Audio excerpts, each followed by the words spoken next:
Hi, you're watching Left Foot Media. My name is Brendan Malone, and I thought I'd make this more off-the-cuff little video in response to something that I've been seeing happening on social media and even in the mainstream media and op-ed columns in the last day or so.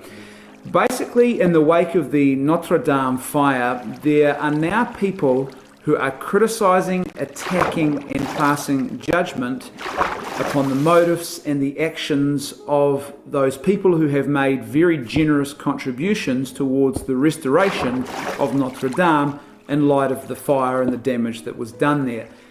And I was sitting there thinking about this, and the more I read and the more I saw people sharing memes. For example, one of the memes I saw was a comparison between those who were giving money to Notre Dame and those who are starving in Africa and who are going without food. So they had a photo of the Notre Dame Cathedral, and then they had a photo of some African children with their hands out with begging bowls.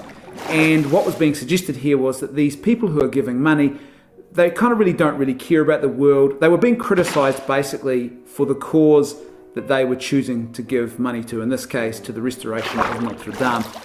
And I thought I'd make this video because, as far as I'm concerned, this is both illogical and it's just petty mean-spiritedness.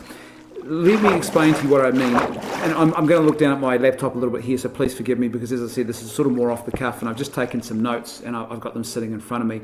But here's the 4 big problems, I think, with adopting this attitude. Number 1, it assumes that these people are not already giving to those other causes. So if you make a comparison between, say, giving to Notre Dame and giving to the poor or giving to some environmental cause, as I've seen people doing, you're assuming that those people who have given money to the restoration of Notre Dame have not already given money previously to those other causes, or are not already giving money to those previous causes. Now, I haven't seen any data to back that claim up. And so I don't know. But even if that is the case, and you are assuming that these people are somehow acting in bad faith, it's a bit of an absurd comparison. It's kind of a bit of a false dichotomy to suggest that somehow if you choose to give money to Notre Dame and you don't give it to, say, an environmental group, that somehow one is charitable and the other is not. I'll explain in a moment why giving money to the restoration of Notre Dame is actually a profoundly important act of charity. But it's an absurd comparison, because the simple fact is that Some people are going to give their money to lots of different causes. Some people are going to give their money to only one or two causes. Some people are only going to give their money to one cause, say, in their lifetime that they really care about. But it's an absurd comparison to make, to suggest that just because they don't give to the cause that you want them to give their money to, that somehow they are failing in their care and their duty of care for their fellow human beings. They're not really acting in a charitable way. Secondly, this attitude assumes that the amount needed to repair Notre Dame would actually solve those other issues in the world. If you just took that money and threw it at those other issues, then somehow that would solve those problems. It seems to be a lot of people are talking, or certainly what I've seen, a lot of people in a lot of this commentary is talking as if you were to take that lump sum, which I understand at the time of recording this video is just under €1 billion, which sounds like a huge, and that is a huge sum of money when you sort of put it all in one place like that. But once you start to do the maths and think about the idea of parceling out this money into individual parcels to give to those in need. Let's say, for example, let's take one region. There was a meme I saw this evening which was comparing this to, say, poverty in Africa. Now, let's say you take that one region of Africa and you were to take that 1 billion, as I understand it's not quite a billion yet, but €1 billion, and you were to parcel that out equally to every person living in Africa, then guess what?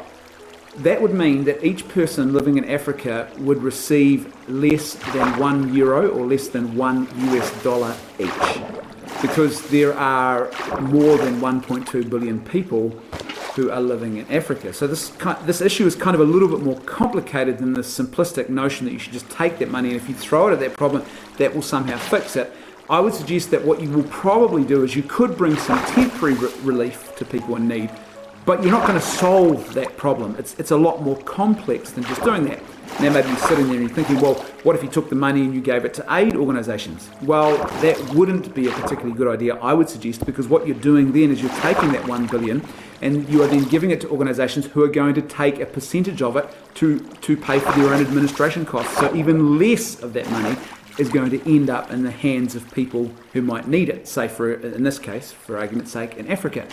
But that's just one region.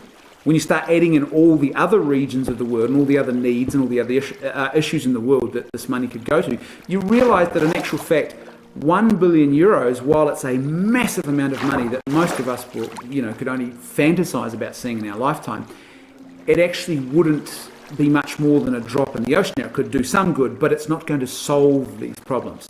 Number 3, and this is really important, donating money to the restoration of Notre Dame is actually an act of charity, and it's an act of charity for the betterment of those in need.